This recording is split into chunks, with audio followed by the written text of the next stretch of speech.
Happy New Year, Pacer Nation. Welcome back to another episode here of Setting the Pace, and your Indiana Pacers go into Milwaukee to start out the year, take down those Bucks 122-113. They have an 18-14 record now, 4 games above 500, and here to talk to me about this massive victory is your buddy, Michael J. Facci. Everybody loves Facci, so he's everybody's buddy tonight.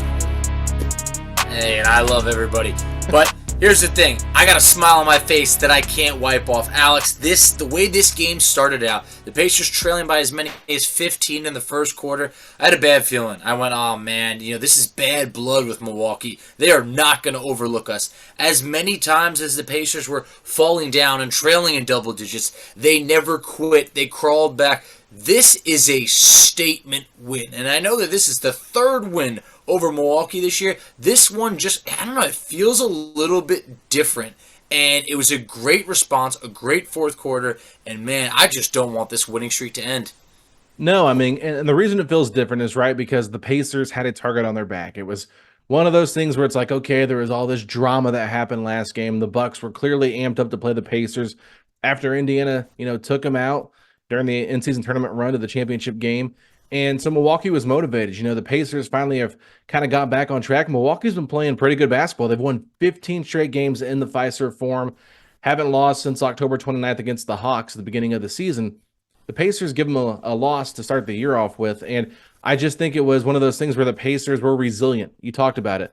Those two 15-point leads the Bucks got in the first quarter and the third quarter. Being able to overcome that was huge, Facci.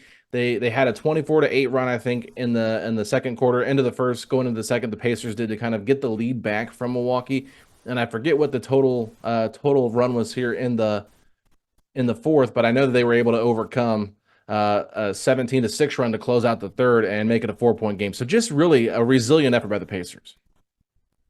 Now, this was one of those games that, as bad as things seemed at times, you kept saying to yourself, we're only down 7, or only down 4, and it was weird to be able to say that, because this team, they couldn't hit a three-pointer if their life depended on it. This was some of the worst three-point shooting I have seen for the Indiana Pacers. Alex, they finished the game 5 of 35 from 3. If you told me we beat the Bucks, let alone anyone shooting 5 of 35 from 3, I wouldn't have believed you. I would have said this had to have been an exhibition game or something. The fact that Pacers were able to do this with such poor three-point shooting, and honestly, the starters were, outside of Tyrese, they were rough. They were rough tonight. This was a game where the Pacers overcame a lot, and it just shows this team, it's a next man up. Their depth is what helped them get this win, because someone else continuously stepped up when the Pacers need them to. The Pacers had 12 more free throw attempts than the Milwaukee Bucks in this game, Facci, which is something you will never, hardly ever see when you're playing against Giannis. 52 rebounds to 46 in favor of the Pacers. 7 turnovers only caused by the Pacers, 11 for the Bucks. Fast break points, Pacers 16, Bucks 8. Points in the paint, Indiana 64, Milwaukee 50. So just kind of beating Milwaukee at their own game, because I felt like there's no way we're going to win this game if we don't hit some threes. And it felt like we were shooting a lot at the beginning of the game. And there were some good looks. Like Jalen Smith was 1 for 6 from 3 tonight. Had some good looks, but he was just not a good matchup playing the 4 tonight. And then you have to look at how everything else just played out. Like, I think only Toppin was our best three-point shooter, 1 of 3. Nobody hit more than 1 3-pointer tonight for this Pacers team, and it's just one of those things where it's like, how did they find a way to win? Well, they just kept chipping away, and they kept taking some good 2-point shots. I know Tyrese Haliburton really got going there in that second half, started taking that mid-range jumper, and I talked about it a couple episodes ago with how defenses are guarding him. It's making him kind of be more of a mid-range kind of guy, and he's really embraced it. It's almost like he hangs in the air a little bit more on his shot, and it falls. And it's one of those things where I think he's just kind of crafting that. But overall, the game ball, though, obviously Giannis wants it because, he's still upset about it, upset that we're not shaking hands after the game either. That was just a wild event that happened that last game. There's a lot of bad blood. But I think if you're giving the game ball to anybody tonight, as good as Tyrese was, it's got to go to Benedict Mathurin. Benedict Mathurin, to me, was the guy that was really carrying this load for the Pacers, especially being a part of that bench unit that led Indiana in both comebacks. Yeah, you and I had like somewhat similar tweets, like right at the same time, but like it just felt like Matherin had it Yeah. tonight. Like you saw it early on that like he came out there and some of his finishes in traffic around the rim, it was art. It was a thing of beauty. It was just like he had some finishes that I was like, oh my god! Like you saw the star potential that's always there that you just want to see more. The scoring, fantastic. We know this man could score, but what we said the other night was how didn't he have a single other stat other than fouls or turnovers? He had no Yeah. rebounds. Tonight, a career high 13 rebounds for Benedict Mathurin. I mean, that was just really impressive to me. Like I mentioned, some of his finishes, fantastic. The 13 rebounds, that's what blew me away. And now we got to know that it's just when this man is locked in and he's showing the effort on the glass, he can rebound. We don't need him to get 13 rebounds, but tonight he led the Pacers in rebounding on a night where the Pacers out rebounded Milwaukee. Something that it's a tall task to do. Benedict Mathurin, no doubt, the game ball tonight. For sure. And he got to the free throw line quite a bit with 6 and 9 from the free throw line and was really able to get into the paint and make Milwaukee pay. And that's one of the things you love about Ben Mathurin is when he is driving downhill. But he even like the first three that he made was a catch and shoot three that looked really good. And he kind of broke the Pacers not making any threes to start out. And then it didn't really carry over, obviously. But it was just good to see him catch and shoot it so quick. And I love that he got that quick release off. I mean, he had, I think, 7, 8 points early on in the first quarter. He was just really grooving. And he didn't really seem like he was playing out of control. 9 of 15 from the field is what you love to see. Very efficient numbers from him. Wasn't forcing, was able to get to the free throw line. Milwaukee really had a hard time defending this Pacers team without fouling, something we have seen the Pacers struggle with overall. But, funny stat here. TJ McConnell, obviously tonight, I want to talk about him, was huge off the bench. Off the bench. 16 points, 9 assists, 4 rebounds. Check this out. Milwaukee's bench tonight as a total 16 points, 9 rebounds, 4 assists. Literally the same stat line. TJ McConnell just had the rebounds and assists change, but 16, 9, and 4 from McConnell was exactly what the Bucks bench did. They had 16 points tonight in the game, and the Pacers had 70. So Pacers outscored Milwaukee's bench 70-16. That's tough to do, and that just kind of shows you why when you go all in for a couple of superstars in your starting lineup, it does hurt your depth, especially when they go and play terrible like Damian Lillard did tonight. Lillard was. It's crazy because at times I just forgot he was on the court. I mean, Same. he was 3 of 16, so it's more like when I remembered he was there, it was because he was missing. But for TJ McConnell, you brought him up. Andrew Nemhard, he tweaks his back. Nemhard does not return, barely plays. He plays 8 minutes. TJ McConnell, this is why it's so valuable to have a guy like McConnell who's always ready.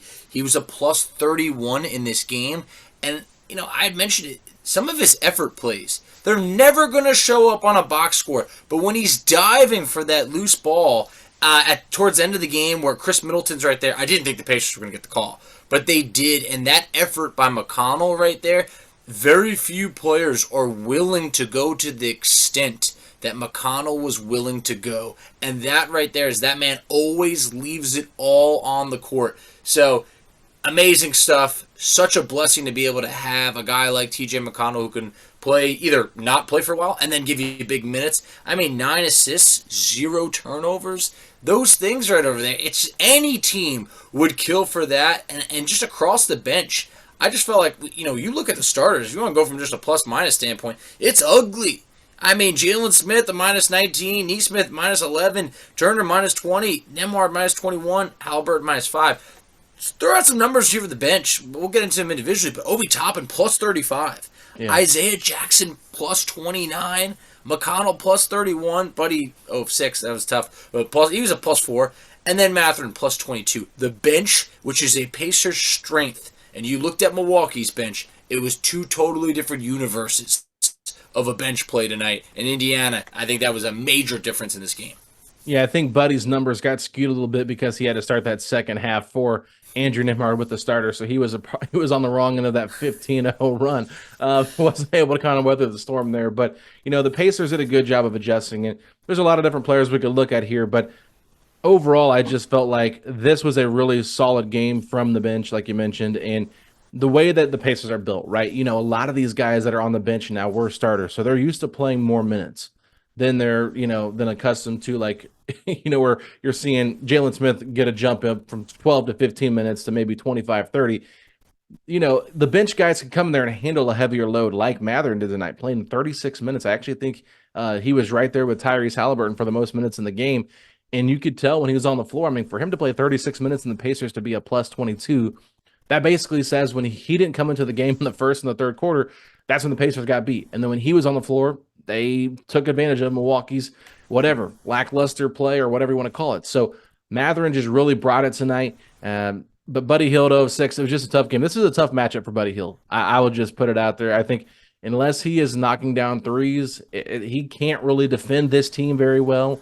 And so that's tough. Obi Toppin, I felt like for his game personally, it was okay. I wasn't super impressed with it, more so than just he was out there at the right times with the right groups that were really clicking. He had some good moments, some bad fouls on Giannis, but overall, like, he wasn't bad by any stretch of the means. He was good, but he wasn't, he didn't stand out a lot. But I think the guy that stood out the most in just 20 minutes of play was Isaiah Jackson.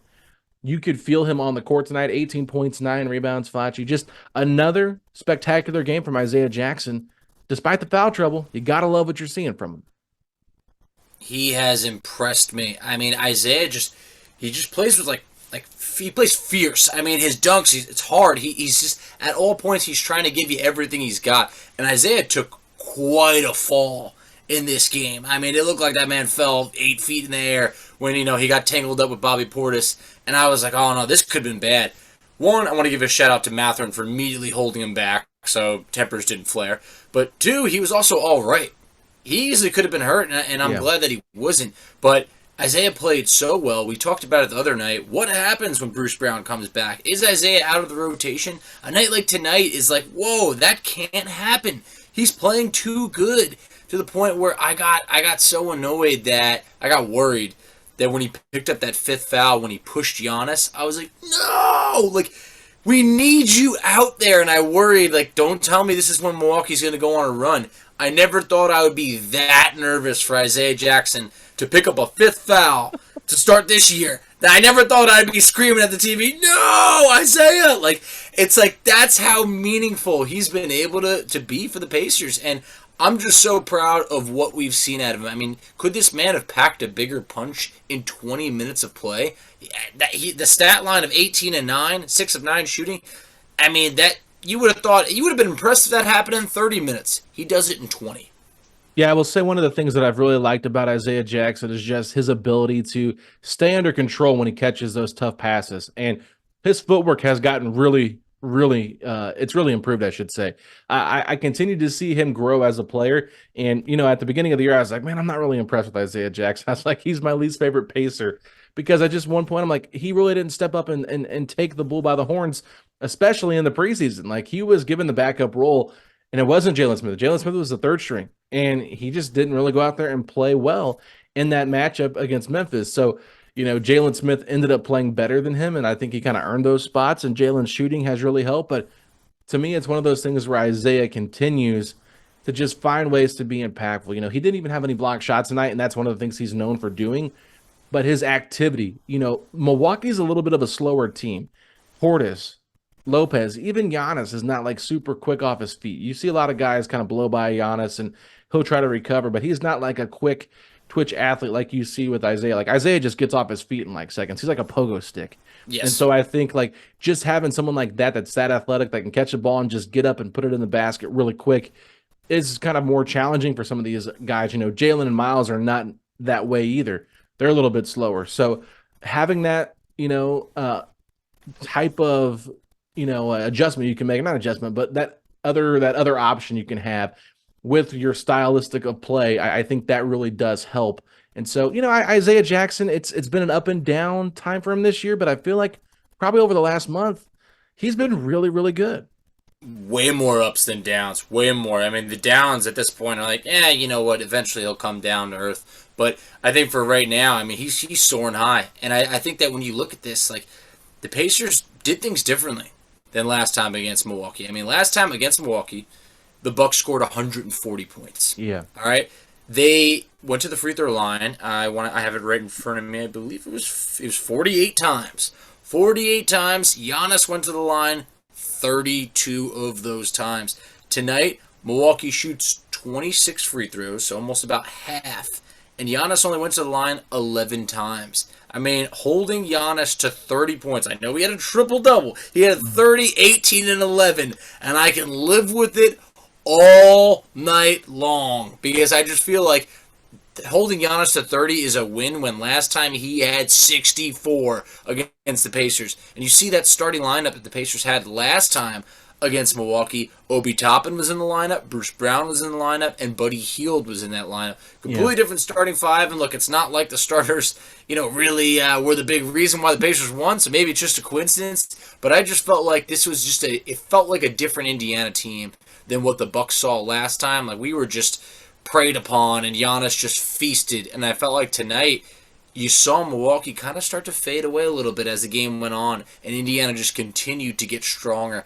This was a win right over here that is exactly what you needed. The fan base needed to say, this Pacers team, I think they could be for real. I don't think it's a fluke of beating up on the Knicks, who are, without a few guys, beating Chicago or a few other teams like that. It's like, this is a really quality win, and I'm still just shocked because the way this game started and how it finished.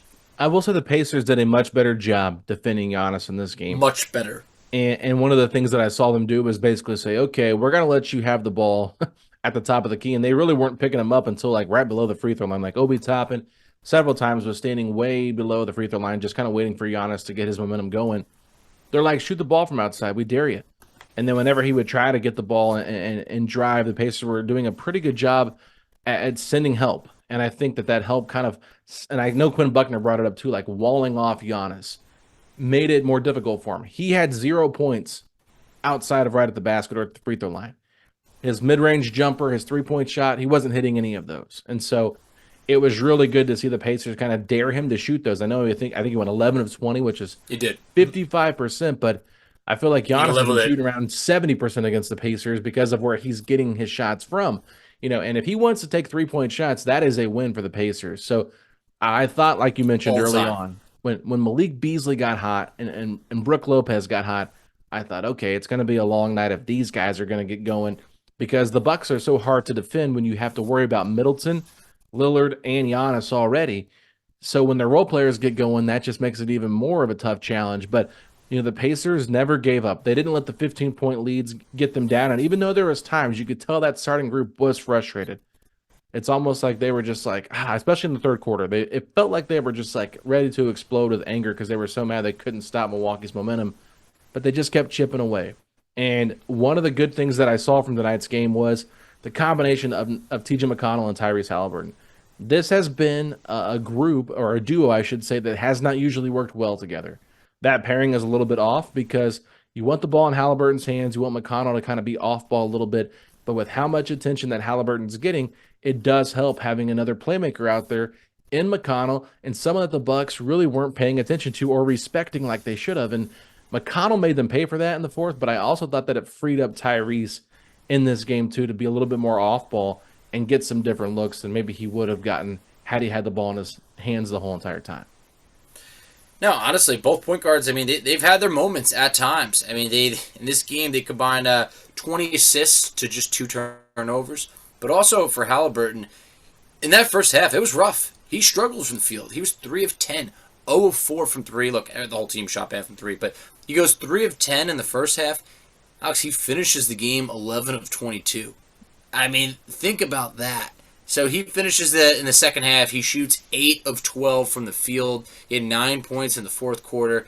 Classic Haliburton. We talked about, we joked how some might say he's not clutch. Yeah, he didn't need a basket with 10 seconds to go in this, but he hit big baskets with about a minute and a half, 2 minutes to go. Like, he just went on a little bit of a run, and it's just everything the Pacers needed to be able to distance themselves just enough to be able to maintain this lead. I know they win by 9, but there was a moment where I started to get a little bit nervous where I think Milwaukee had cut it to maybe like 6 or so, and the Pacers were missing some free throws, but Haliburton did everything that you needed in a franchise player to be able to put the Bucks away. Very cool for him to be able to do it, close to home.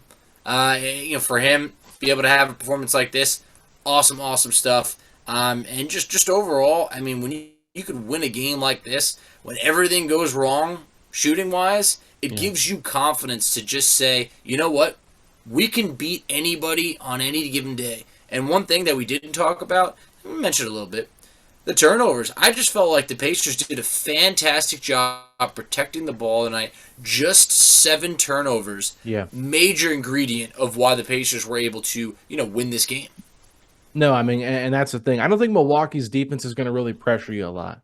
And that's a benefit of playing a team like Milwaukee, especially without Drew Holiday.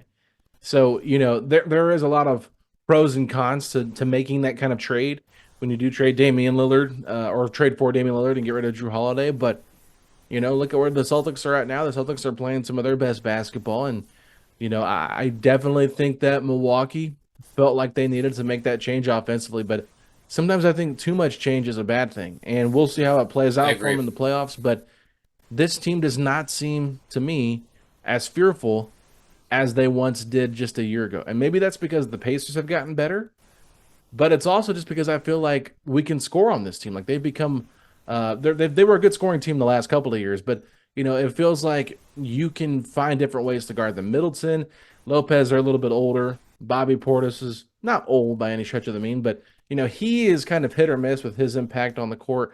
I did not feel like he was a big impact tonight. Just what do you have, like 8 points, 5 rebounds, something like that.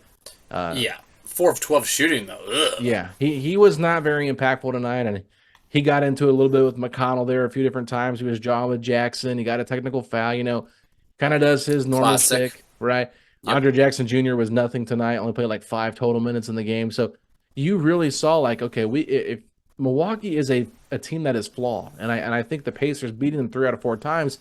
It might just be a matchup thing for the Pacers, but I don't know. I don't feel like there's as much. I don't fear them as much as I did when they had Drew, and I think maybe that's because I feel like you can score on them from the perimeter because they don't have any solid perimeter defense. And Malik Beasley, if he's your best defender, I don't think that screams championship level team. Now I could be wrong. You got Giannis on your team, but I feel like there are teams in the Eastern Conference that can and will have their way with Milwaukee in a 7-game series to get to the NBA Finals. I'm going to put it out there. I don't fear the deer. Yeah. All right? That used to be a statement. This is not the Bucks team of the past. I used to look at the Bucks on the schedule and go, oh, man, that's a loss. You knew it was a loss. Now, we beat the Bucks 3 times in classic fashion. We got to play them 5 times of all teams. But, it's amazing that the Pacers were able to get 3 wins over Milwaukee, which in the past would have taken years to be able to get 3 wins over the Bucks. So, yeah, it's not the same Bucks team. I do think that Brook Lopez, while still a good player, Brook Lopez has been in the league since 2008. It's a long time. Damian Lillard is a good player. He's not the same Damian Lillard from a couple years ago. And I just feel like overall, you look at this, Middleton's not the same that he used to be. He still had a good night. But, yeah, that bench, there's not much there. And I think that the Pacers now are a team that they're going to give you everything they got. And I think that the Bucks didn't overlook Indiana. They've played them enough. The Pacers just were resilient. They didn't quit. And I think that in the end, they were too much for the Bucks. Now, will that be the same case on Wednesday? I don't know. Eventually, you feel that the Bucks will probably even things out, but I mean, this is a Bucks team that used to be one of the top defensive teams in the league. That is not the case anymore. The Pacers have been able to put up some good points on Milwaukee this season. I know, obviously, look, Andrew Nembhard, I don't know what his status will be for Wednesday. Bruce Brown's still been out. Yeah. Alex, not to go too off there, but Pacers are hot right now, and they've been hot without Bruce Brown. What do you think? Do you think that the Andrew Nembhard injury could force Bruce Brown back a little bit quicker, or do the Pacers want to take their time here? I don't think they're going to rush Bruce back anytime soon. I think when he's ready to go, they'll put him out there. I don't think the Pacers are one of those teams that's going to really worry about rushing a guy back from an injury. They want to make sure Bruce is healthy for the long stretch, and I know they really believe in him as a player on this team, whether fans agree with that sentiment or not. I do think that the Pacers are just trying to handle this cautiously. And Tyrese Haliburton, after the game on Saturday against the Knicks, praised the Pacers for having the best medical staff in the entire NBA and said that he's had back issues since high school and that they've really worked with him to get his back worked out. And so, you'd love to hear that because this is your franchise guy, and the Pacers are doing whatever they can to give special treatment to him. And Nimhard, what is this, the third or fourth time now that he's missed time with a back injury? He got it It hurt during is. practice. He's had the kidney stones. He's had a lot of injuries this year. He had the knee injury that happened in the in-season tournament where the Yep. leg hyperextension. So I think that for Nimhard, unfortunately, it's just a lingering thing that maybe, flared up a little bit after he'd already had the back problems previously. So maybe that was that. But with Bruce Brown, I think it's a knee sprain, if I'm not mistaken. So, Yeah, it's like a bone bruise or bone something in the bruise. knee. Yeah. Yeah. Mhm. And I think it was against Philadelphia back in November. He banged his knee pretty hard, and he had a sleeve on his knee, and like that's what the Pacers had like the 5 games off before they played against Orlando, I think it was. Mhm. And so, he was wearing that, and Yep. I remember asking Carlisle about that, and he was like, "No, he's fine, he'll play." But kind of have to wonder if maybe it's some lingering issues there. I haven't really asked too much about the bone bruise. We just know that it's been reported the last 5 games now, 5, 6 games. So Yep. it's it's one of those things where you're going to need Bruce eventually, though. A game like tonight, obviously, you were able to find a way to do it without him. But Matherin this year has really done a great job against the Bucks. It's kind of interesting how well Matherin Yeah, he has really played against has. Milwaukee. So maybe this slower pace like this, like a rock fight, can kind of benefit Matherin. But I feel like the lack of great perimeter defense from the Bucks makes them a beatable team because the Pacers' perimeter scoring is their strength. No, it's true. I mean, whatever reason is now, all of a sudden we match up well against Milwaukee, and I'll take it. I didn't think I'd see the day, but I wanted to confirm just now. So Matherin's career high of 13 rebounds that came tonight against Milwaukee tops his previous career high of 11 rebounds, which came against Milwaukee. Mm, How does that make any sense? Matherin he's good for double digit boards against Milwaukee now? Like, I love to see it. Hopefully, we can see him do it against another opponent. yeah. But I mean, I would easily settle for could we get 5 rebounds from Matherin on any given night? Sign me up. So the 13 rebounds definitely a boost of confidence, and I just feel that we've seen lately players step up and play certain roles really well. We know Matherin is a score first guy, but to see what we saw on the glass tonight, extremely encouraging. And even if Andrew Nemhard is to miss the next game against Milwaukee, you know TJ McConnell is ready. And Mhm. that's a luxury the Pacers have of not having to rush back Bruce Brown. Many teams do not have this many guards with playmaking capabilities that can step up. We are blessed to be in that spot. It'll be interesting to see how Milwaukee changes some of their game plan coming into the game on Wednesday night. Obviously, you're going to get a more motivated Milwaukee team, a team probably ready to punch Indiana back in the mouth after losing on their home court, and the Pacers holding Milwaukee, the number 2 offense in the league, to just 113 points. That's the fifth time now in the last 6 games or whatever it is that they've held opponents Yeah, under 120 points. And they let the Knicks get 126, but I felt like that still kind of hurts a was little just like bit. out of hand a Yeah, little bit. It didn't feel like they were really going to score that many, but you can just tell there is no, an emphasis on the defense recently, and the Pacers have changed some things up schematically to kind of help with that. And I will say this, Miles didn't have the greatest game, but he was still had a pretty solid game overall. Was able to overcome early foul trouble, had 6 free throws there in the second half, which I think were big. But the block that he had on Giannis, I mean, that could have oh yeah, gone a lot of different ways. It feels like anytime Giannis really attacks the paint, the Pacers were getting foul calls on him if he wasn't scoring. And that was one where they were able to have a great defensive play, and Miles got the block. So you got to give Miles just a little bit of praise because you mentioned it. You were screaming like, "No, Isaiah, you can't go out of the game." But for Miles to come back in there and really just show why he is the starting center on this team and not allow, what the Pacers had success wise with Jackson the Die when he came back in. I thought that was really good from him. But overall, just a really good game. Just a great way to get the year started out. Give yourself some confidence. You got 17 games in the month of January, second toughest schedule in the NBA. This is no easy task. You got the Bucks again, you got the Hawks back to back against Boston after that. So tough home stretch here coming up, but 5 games in a row at home before the Pacers hit a huge road trip this month, Facci. I'm hoping they can just continue to find good ways to build something here. 4 games in a row, you love what you're seeing. I love it, and it's just we're carrying momentum over from 2023 into 2024.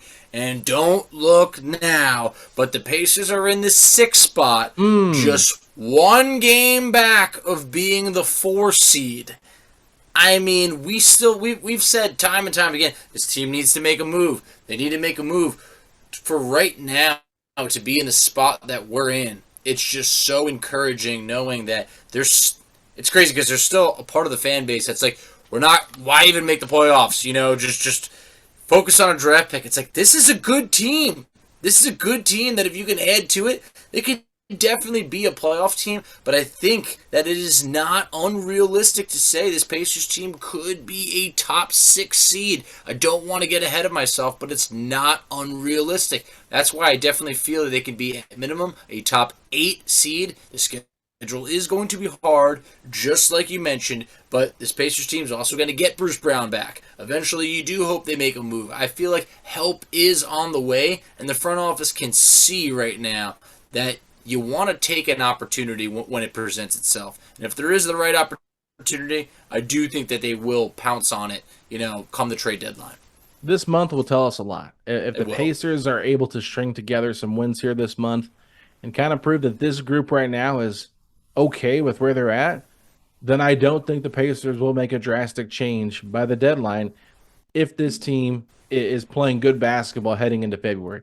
Now, if they end up going in this month 17 games, they go like 6 of 11 or 5 of 12 or something like that, and the Pacers kind of see themselves like, all right, we're about 2 games under 500. Maybe that's when they push the panic button just a little bit because they want to get more help to try to make a playoff run. But I think if they come out, on top and keep like 3 or 4 games above 500, I think they're going to be a little bit more hesitant to make a drastic change like fans might want or some fans might not want. I mean, there's been a lot of back and forth on what should the Pacers do this year with their roster and the trade market. So I don't know, but we can always say like the Pacers have the cap space. They have the optionality in free agency if they don't go the trade route. So there is still a window of opportunity for Indiana to be players to go out and get somebody within the next 12 months. But right now, I think that just the way this team is playing right now, you do not want to lose that momentum, right?